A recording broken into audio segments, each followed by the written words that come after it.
Vamos a conversar, como lo hacemos una vez cada 2 meses, 3 meses, con Alberto Larraín sobre las implicancias psiquiátricas, psicológicas, emocionales que tiene la pandemia.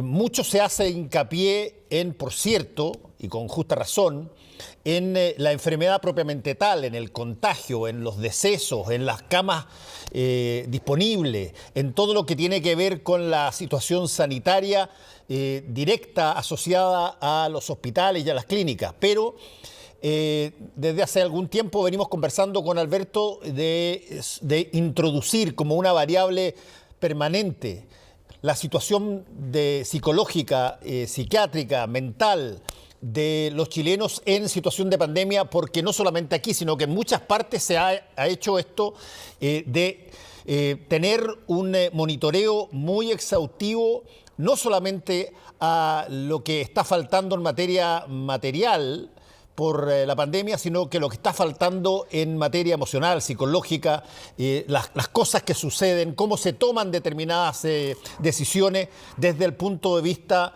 de la psicología de los chilenos, en este caso en confinamiento. ¿Cómo estás, Alberto? Muy buenas noches, Fernando. Muchas gracias por la invitación, como siempre. A ver, ¿ha habido, desde la última vez que hablamos, ha habido, a tu juicio, algún tipo de cosa que merezca ser destacada como, no sé, novedosa o aumentada? ¿Cómo sientes tú, cómo recibes tú lo que está pasando en el ámbito psicológico con todo este confinamiento en que estamos? A ver, lo primero que me gustaría señalar es como para remitirme solamente a hechos y no aparezca como juicios de valor, es a las distintas cifras y escenarios global que tenemos. Como tú bien decías, la Organización Mundial de la Salud ha sido enfática desde el principio de la pandemia en que tiene que ser abordado tanto el tema infeccioso en relación a los contagios, como el tema del cuidado y el del bienestar de la población en relación al tema de la salud mental. La semana pasada apareció el estudio que encargó el Foro Económico Mundial en relación a la salud mental de los países. Se midieron 41 países y de los 41 países nosotros somos el peor de América Latina y somos el segundo peor a nivel mundial después de Turquía. Y esto es lo que pregunta en el fondo el estudio, es cuánto percibe la población que se ha deteriorado de su salud mental. Y en nuestro caso es casi un 56% de la población. Entonces, cuando nosotros miramos las cifras y miramos un poco lo que está pasando, cuando nosotros sabemos hoy día que más del 50% del total de licencias médicas que se están cursando en Chile son de salud mental, que el proyectado de afectados por patología de salud mental es sobre los 5 millones de personas. Cuando nosotros sabemos que los niños y las niñas están teniendo repercusiones importantes, salió un estudio hace poquito de la doctora de la Barra, de la doctora Larraguibel, que muestra que hasta un cuarto de los niños están con síntomas depresivos. Y uno lo que buscaría es que efectivamente dentro de las medidas que se tomen se considere el tema del bienestar. ¿Qué quiero decir con todo esto? La semana pasada el tema ya era muy malo, con una condición muy compleja, como lo hemos hablado varias veces. Enfrentar la pandemia para Chile ya era un gran desafío en términos de salud mental, porque teníamos una brecha de atención gigantesca y además veníamos del estallido social. Pero este fin de semana, como tú bien lo señalaste el otro día en Tolerancia Cero, se dinamitó parte importante del tema de la salud mental. O sea, no solamente es que viniéramos mal, sino que este fin de semana lo que se generó fue un incremento enorme del nivel de angustia y de rabia de la población, donde finalmente lo que necesitamos que se entienda es que no tenemos ni una posibilidad de contener a la población, no hay ningún remedio, ninguna acción que un profesional pueda hacer si es que no tenemos las medidas sociales y de contención por parte de la autoridad que son mínimas. Ahora, déjame hacerte una pregunta antes de entrar al caso chileno particularmente. ¿Cómo se mide esa comparación entre países que tú mencionaste al principio? ¿Cómo se establece que un país está mejor o peor en términos de salud mental que otro? Se hacen en general en relación a autorreporte. Recuerda en el fondo que el tema de salud mental siempre es una percepción subjetiva, a Sí. diferencia de otras situaciones médicas. pero en el fondo se generan cuestionarios estandarizados y lo que hacen en el fondo es medir en el mismo lapsus de tiempo en los distintos países. ¿Cuál es el problema que nosotros tenemos? Que en general es consistente en el tiempo que nosotros estamos peor en esos rankings. No sé si te recuerdas, pero hace unos años también se hizo un estudio bastante similar en que era medido por encuesta, no era autopercepción, en niños menores de 6 años, y nosotros éramos el peor de los 24 países medidos. Entonces, ¿cuál es la situación global que nosotros tenemos? No solamente tenemos una crisis en materia de salud mental, sino que tenemos un continuo ninguneo a poder entender que esta es una variable que tiene que ser considerada. Como tú bien decías, hay otros países que la han incorporado desde el inicio. O sea, Japón hace un par de meses acaba de abrir un ministerio nuevo en relación al tema de salud mental y la soledad. Esa es la magnitud de la que estamos hablando, del tipo de medidas que los países están implementando en el contexto de la pandemia. Nosotros, a más de un año de comenzar la pandemia, no tenemos ni siquiera una campaña radial. Esa es la precariedad con la que nos encontramos. No tenemos en el fondo mecanismos mínimos, seguimos teniendo rechazos de licencias médicas que son importantes y por sobre el promedio de la salud en general.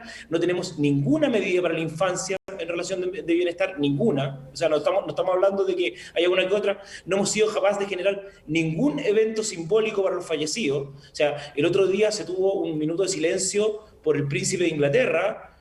Está muy bien, pero no hemos tenido ningún minuto de silencio por todas las víctimas que han fallecido en el COVID. Mientras los otros países empiezan a generar distintos mecanismos que permitan a las familias poder incorporar y sentirse acompañadas en el proceso. El parte importante de lo que tenemos hoy día es la dificultad de solidarizar el dolor, de sentir que estamos todos dentro del mismo bote y que no vamos a permitir que alguien se quede fuera. La recomendación primera de la Organización Mundial de la Salud en relación al tema de salud mental es que la pandemia no se podía transformar en un espacio de inequidad y que se tomaran medidas que aumentaran la rabia o la frustración de la población en relación al espacio social que estaban ocupando. ¿Qué es lo que pasa este fin de semana? Este fin de semana finalmente se genera una medida que lo único que hace es aumentar la angustia y la rabia de la mayor parte de la población. Y hoy día tienen que salir revirtiéndose.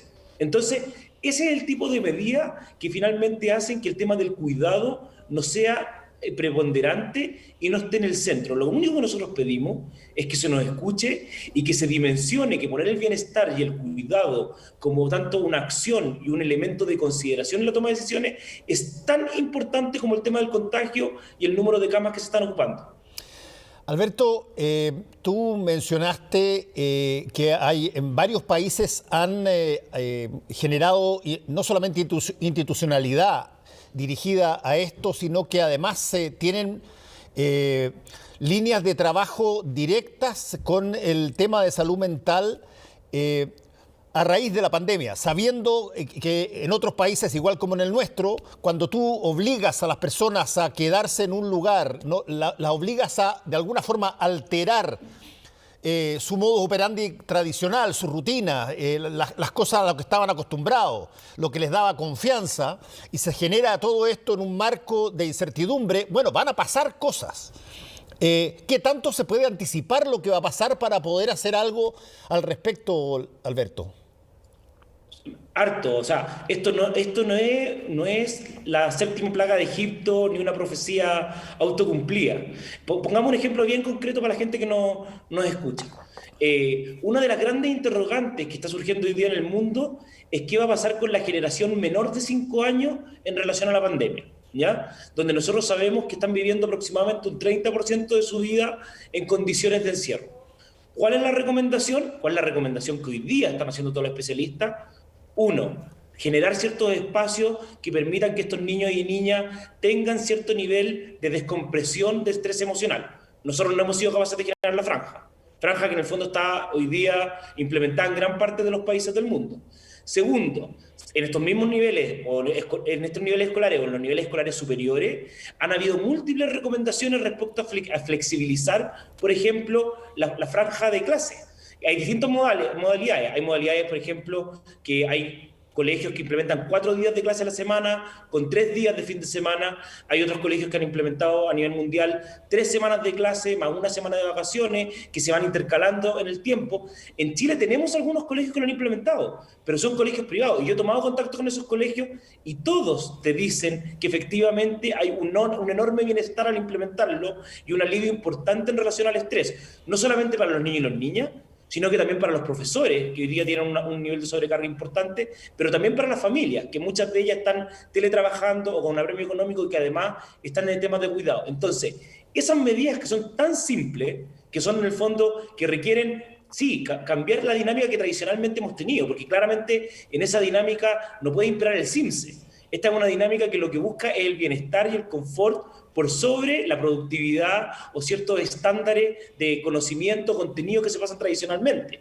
Pero no obstante eso, nosotros todavía no somos capaces de implementarlo.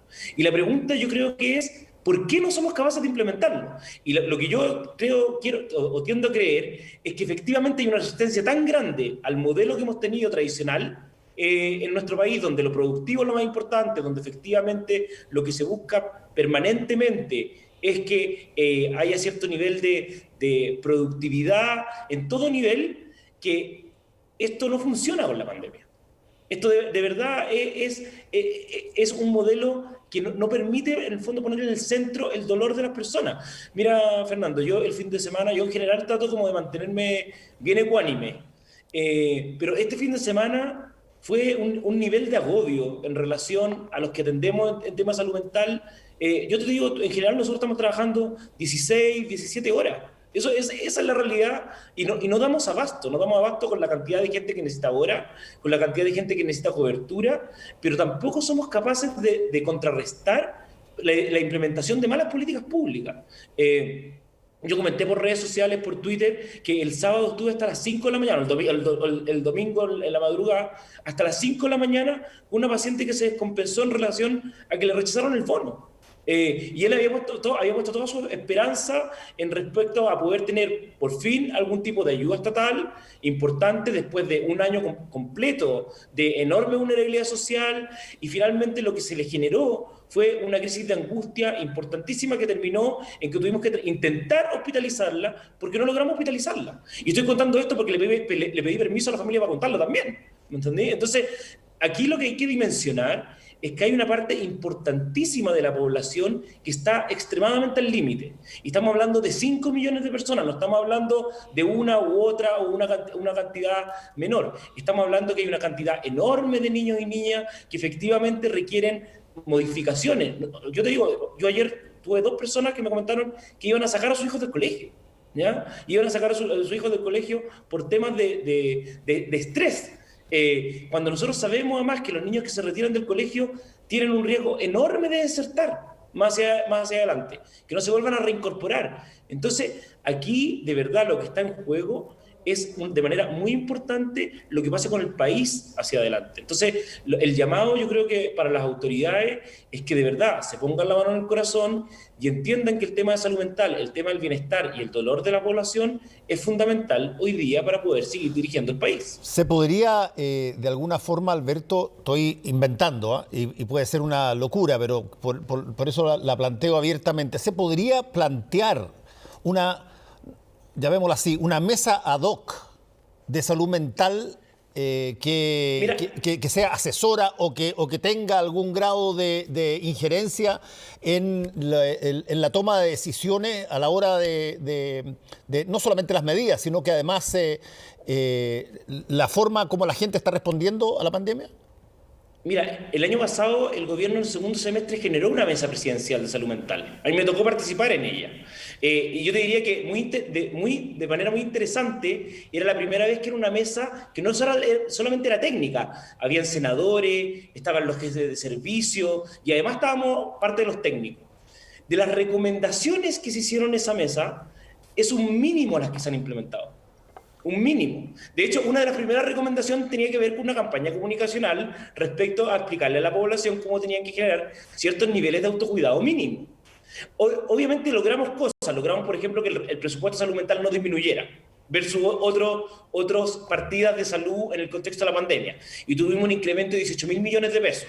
pero 18.000 millones de pesos está muy por lejos de lo que el país requiere para esta crisis. Nosotros hoy día necesitamos acciones concretas. Por ejemplo, el país no tiene déficit de psicólogos. Nosotros tenemos una cantidad de psicólogos enorme en el país y una cantidad de psicólogos enorme en el país que están cesantes. Nosotros podemos hacer el esfuerzo de incorporar 2 psicólogos por cada consultorio. El diputado Boric el otro día lo estuvo proponiendo. Propuso incorporar 2 psicólogos por consultorio y 2 trabajadores sociales que se hicieran cargo del tema de los duelos. ¿Quién está activando el acompañamiento para todas las personas que están en proceso de duelo? ¿Quién le está activando, por ejemplo, a las viudas hoy día el tipo de beneficio social cuando son personas mayores? ¿Eso se está haciendo? No, te aseguro que no se está haciendo. Entonces, todo ese tipo de medidas nosotros tenemos que activarlas de manera importante, porque además, no solamente porque el costo emocional es altísimo, sino que el costo económico para el país de no hacerlo es enorme, es muchísimo más grande que hacerlo. Entonces, lo que le pedimos en el fondo es que si el dolor no es suficiente para conmoverlos en relación a poder tomar estas acciones, que al menos el costo económico los convenza de que esto es lo más costo eficiente.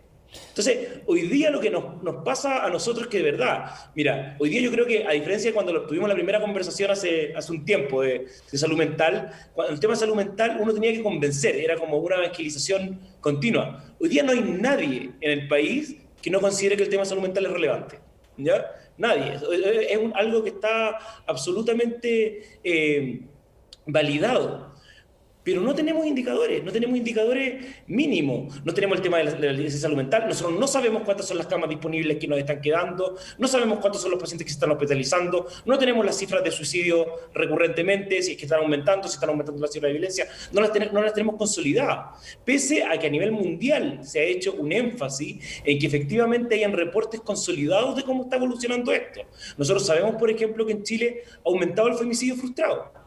Y ese femicidio frustrado que aumenta es una tendencia al tema de salud mental, está asociado. El tema, por ejemplo, de los aumentos en actos de violencia, también tiene una repercusión fundamental respecto al estrés que la población está viviendo. Entonces, es súper importante que las acciones que tomemos se vayan como consensuando. O sea, de verdad, nosotros necesitamos que los niños, y yo creo que esto es lo más fácil de partir, si nosotros logramos que los niños tengan una semana de vacaciones cada 4 semanas de clase, y que se les genere la franja horaria para que puedan salir, no a las 6 de la mañana ni a las 7 de la mañana antes de clase, porque claramente no es factible, y tampoco le podemos pedir a las familias que hagan un mayor esfuerzo y a los profesores que hagan mayor esfuerzo, porque no hay mayor esfuerzo posible, ya están haciendo el 500% de lo factible. Pero si logramos tomar esas 2 medidas, en concreto, el bienestar de la población aumenta.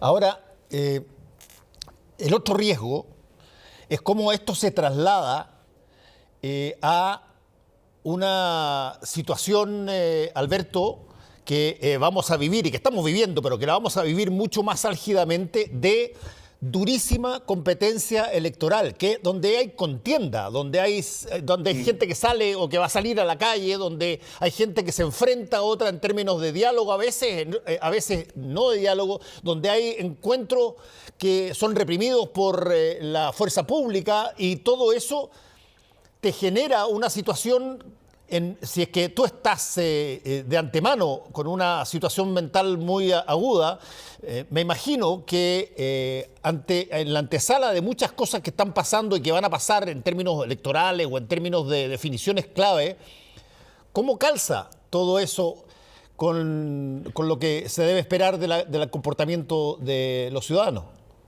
Bueno, es bien difícil porque, como tú dices, es un año de mucha incertidumbre en todos los aspectos, y obviamente el aspecto político no es menor. Ahora, por primera vez, yo creo que en la historia de Chile, tenemos al menos de la playa de candidatos presidenciales que tenemos, ya hay 3 que han anunciado medidas en salud mental, que son Mario Desbordes, Sebastián Sichel y Gabriel Boric, que han sacado programas concretos y que, si tú los miras, hay puntos de convergencia.